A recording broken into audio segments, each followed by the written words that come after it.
Good afternoon everyone. आज 12th board का result आया है और हमारे साथ है दो होनहार बेटियां, 12th साइंस बायो से पायल और 12th साइंस मैथ से कनिष्का तिवारी। आज हम जानेंगे इनकी मेहनत, इनकी स्ट्रगल और इनका सक्सेस मंत्र। तो जोरदार तालियों के साथ स्वागत कीजिए हमारी स्टार अचीवर्स का। बेटा, आपने 97% मार्क्स अचीव किए, तो आपका फर्स्ट क्या फीलिंग थी आपकी उस टाइम रिजल्ट को देखते?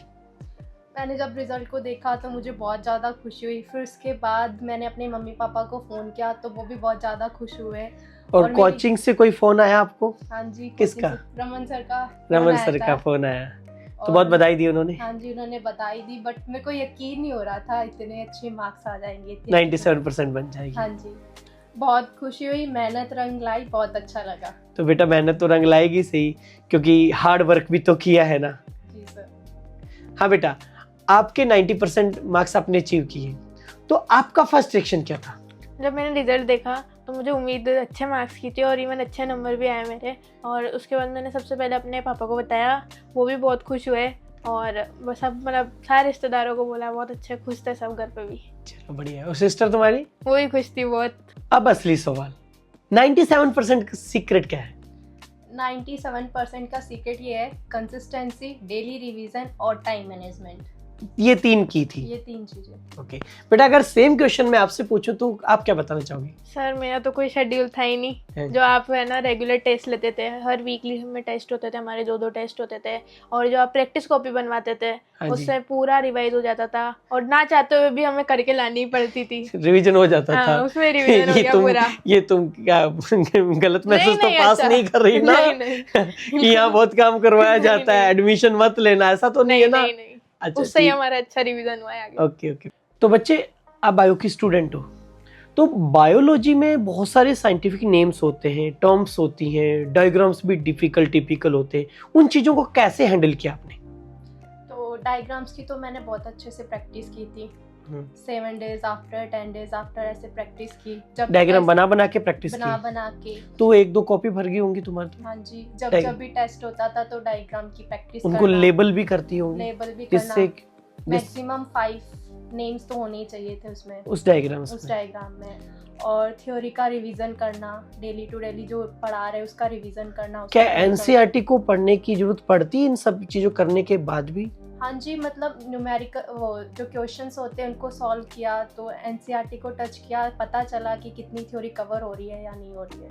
अच्छा, एक आइडिया भी लग जाता है कि कहीं कुछ रह तो नहीं गया। हाँ जी, थोड़ा सा स्ट्रॉन्ग पार्ट होने के ना। बाकी ऑलमोस्ट तो हो जाता था कोचिंग में। ऑलमोस्ट हो जाता था। बेटा, अगर मैं आपसे पूछूं, आप मैथ की स्टूडेंट हो, जैसे मैथ्स में भी न्यूमेरिकल्स बोल दो, क्वेश्चंस बोल दो, एक्सरसाइज बोल दो, फिजिक्स और केमिस्ट्री में भी न्यूमेरिकल्स होते हैं, तो तुम इन चीजों को कैसे हैंडल कर पाई? सर, पहले तो जो एनसीईआरटी के क्वेश्चंस थे वो करते थे, उसके बाद आप प्रैक्टिस शीट दे ही देते थे। हाँ जी। उससे मतलब आधे से ज्यादा क्वेश्चन पेपर में बैठ जाते थे। हाँ जी। और ऐसे करके पूरी उनकी बार बार प्रैक्टिस की। और जो भी आप क्वेश्चंस घर के लिए देते थे वो सारे सॉल्व करे, तो उससे पूरा हो गया न्यूमेरिकल। तो मतलब हम सारे जो टीचर हैं, सबने टीम ने मिलके काम किया है। अच्छे से सबने परफेक्ट काम किया यहाँ पर। गुड। और बेटा, मैं ये देख पाया हूँ कि 97 या 90% इतनी अच्छी परसेंटेज बनाने के पीछे हिंदी इंग्लिश का भी बहुत इंपॉर्टेंट रोल होता है, कंपलसरी हिंदी इंग्लिश का। और मैंने देखा कि तुम्हारे तो इंग्लिश में 100 में से 100 भी है और हिंदी में भी बहुत अच्छे नंबर है, तुम दोनों के बहुत अच्छे नंबर है। तो इसके पीछे का क्या राज है तुम्हारा? सर, कोचिंग में जो हिंदी इंग्लिश सब्जेक्ट की क्लासेस थी वो अराउंड 8 मंथ तक कंटिन्यू थी, रेगुलर थी। और हमारी वीकली टेस्ट सीरीज भी चली है, उसमें भी है ना मेजर टेस्ट होते थे और मतलब वीकली पूरे टेस्ट होते रहे। हिंदी इंग्लिश के भी टेस्ट हुए हमारे एंड में, दिसंबर में हमारे मेजर टेस्ट भी लिए आपने। हिंदी इंग्लिश के? हाँ। वो तो अपने यहाँ चलता ही है। हाँ। वो तो हमें पता ही है, तभी तो पर रिजल्ट डिलीवर करते हैं कि खाली 3 सब्जेक्ट के बिहाफ पे तो परसेंटेज नहीं बन सकती ना। और ये तुम्हारी कोई 3 सब्जेक्ट की परसेंटेज तो है नहीं, ये तुम्हारी ओवरऑल परसेंटेज है। इसके लिए मैं तुम्हें बहुत बहुत बधाई देना चाहता हूँ। और मुझे बहुत खुशी हो रही है आज तुम्हें बधाई देते हुए, तुम्हारे साथ इंटरव्यू करते हुए। बहुत मजा आ रहा है, बहुत मजा आया। और अब एक सीधा सवाल, बिल्कुल सीधा, मोबाइल कितना चलता था? मोबाइल यूज तो करते थे बट सोशल मीडिया से दूर थे क्योंकि उससे डिस्ट्रैक्ट होते थे। स्टडी रिलेटेड इंफॉर्मेशन के लिए यूज़ करते थे मोबाइल को। अच्छा। घर पे मम्मी पापा से बात करने के लिए यूज़ करते थे। That's all. That's all. अच्छी बात है। बच्चे 11वीं के स्टूडेंट्स को क्या सलाह देना चाहोगी बेटा आप? सर उनको ज़्यादातर है ना दूसरी बुकों के पीछे नहीं भागना चाहिए, है ना। जो कोचिंग में मटेरियल मिलता है, नोट्स, प्रैक्टिस शीट, उनको ही करना चाहिए। मैथ्स वगैरह में आप एनसीईआरटी सॉल्व कर सकते हो, उससे पूरे क्वेश्चन आ जाएंगे आराम से। पर अगर ज़्यादा बुक से पीछे भागोगे तो कुछ भी नहीं होएगा, ज़्यादा नहीं पढ़ना।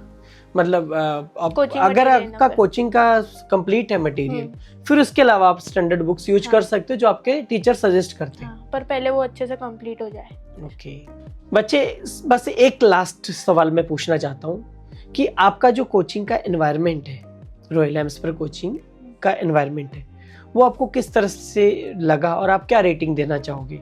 मतलब जैसे कि for example teachers, management, staff, इनके बारे में आप क्या बोलना चाहते हो?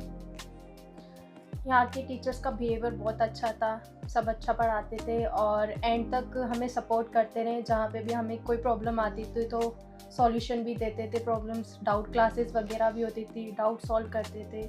सबका नेचर बहुत अच्छा था, सबने बहुत हेल्प करी। यहाँ का मैनेजमेंट भी बहुत अच्छा है। वीकली टेस्ट होते थे, हमारी प्रोग्रेस रिपोर्ट दी जाती थी और कॉपीज़ भी जल्दी जल्दी पूरी चेक करवा के, और घर पे मार्क्स भी भेजे जाते थे ताकि पेरेंट्स देख सके उनको, और रेगुलर पीटीएम्स भी होती थी। तो ये चीज़ें तुम्हें कभी बर्डन नहीं लगा? जैसे पेरेंट्स को मार्क्स जा रहे हैं तो कुछ बच्चे नाराज भी हो जाते हैं इन चीज़ों से, है ना? तो ऐसा लगता है, तो मतलब कुछ बच्चे हमसे नाराज भी रहते थे, उनके पेरेंट्स आ जाते थे, तो चलता रहता था। बट अगर फाइनली अच्छा रिजल्ट आ जाए तो ये चीज़ें फिर मैटर नहीं करती हैं। ये ऐसे कोई वो बर्डन या बोझ टाइप नहीं लगता है ना। अदरवाइज बच्चे तो नाराज हमसे रहते ही थे पूरा साल। और अपनी तरफ से कुछ आप कहना चाहो तो? सर बहुत अच्छी कोचिंग है, सही में यहाँ के टीचर्स ने बहुत हेल्प की हमारी, जब भी हम इतना अच्छा रिजल्ट ला पाए। अच्छा। और यहाँ पे जैसे अगर बात करें तो हिंदी मीडियम और इंग्लिश मीडियम दोनों एक साथ चलता है, उससे जैसे तुम्हारी 2 क्लासेस कंबाइन लगती थी, कौन कौन से? कंपलसरी हिंदी और कंपलसरी इंग्लिश। ये हिंदी मीडियम और इंग्लिश मीडियम की कंबाइन क्लास लगती थी लास्ट में बड़े हॉल में, है ना? तो उससे आपको कभी प्रॉब्लम तो नहीं आई ना? नहीं। बाकी सब्जेक्ट्स तो आपके सेपरेट हुए हैं, सारे टीचर्स अलग अलग थे, सेपरेट टीचर थे, बाकी सब ओवरऑल सब सही रहा। अब आगे क्या प्लानिंग है आप लोगों की? अभी इंजीनियरिंग की है मेरी। तो आप इंजीनियरिंग करना चाहोगे? आप? मेरी नीट क्लियर करने की अभी जाना है को वापस से तैयारी करनी है। गुड, चलो बहुत बहुत बधाई हो आप लोगों को, बहुत बहुत कॉन्ग्रेचुलेशन।